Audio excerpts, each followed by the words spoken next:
तब्बल 6 वर्षांनी सुरू झालेल्या परळच्या भारत माता थिएटरमध्ये मराठी सिनेमा सुपर डुपरचा प्रीमियर दणक्यात होतोय। निर्मिती सावंत, ललित प्रभाकर, नम्रता संभेराव, शशांक शेंडे अशी तगडी स्टारकास्ट या सिनेमात बघायला मिळते। सांस्कृतिक मंत्री आशिष शेलारही या प्रीमियरला उपस्थित आहेत। सगळ्या लोकांच्या आठवणी अनेक असतात सिंगल स्क्रीनचा। म्हणजे आम्ही स्टॉलला बसलो, आम्ही बाल्कनीला बसलोय, ते चित्र आता पुन्हा एकदा आहे। भारत माता तब्बल 6 वर्षांत पुन्हा सुरू आहे। हा जो संपूर्ण चित्र आपण बघतोय, हे सगळे सीट जे आहेत ते आता संपूर्णपणे बदलण्यात आलेत आणि हे सीट्सचं आपण प्रश्न बघू शकतो तर अगदी कम्फर्टेबल सीटिंग्स भारत मातामध्ये करण्यात आलेत।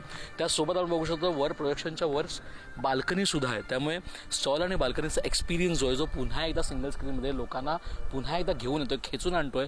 त्यासाठी तब्बल 6 वर्षांनी हा थिएटर आता पुन्हा एकदा दिमाखात सुरू झालाय। आपण आतून दृश्य बघतोय, भारत माताची असंख्य आठवणी प्रत्येकाच्या असणार आहेत आणि त्या आठवणी म्हणजेच सिंगल स्क्रीनमध्ये कोणता सिनेमा कधी केव्हा पाहिला, कितव्या वेळाला पाहिला, या सगळ्या आठवणींमध्ये भारत माता होता। मात्र 6 वर्षांनी तब्बल आता भारत माता पुन्हा एकदा सुरू झालेला। आपण आत आहोत भारत माताचे आणि हे चित्र आपल्याला पाहायला मिळतं।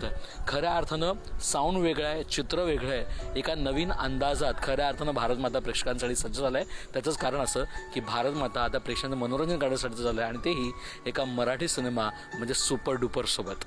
आम्ही सोचले सावंतपुडा न्यूज मुंबई।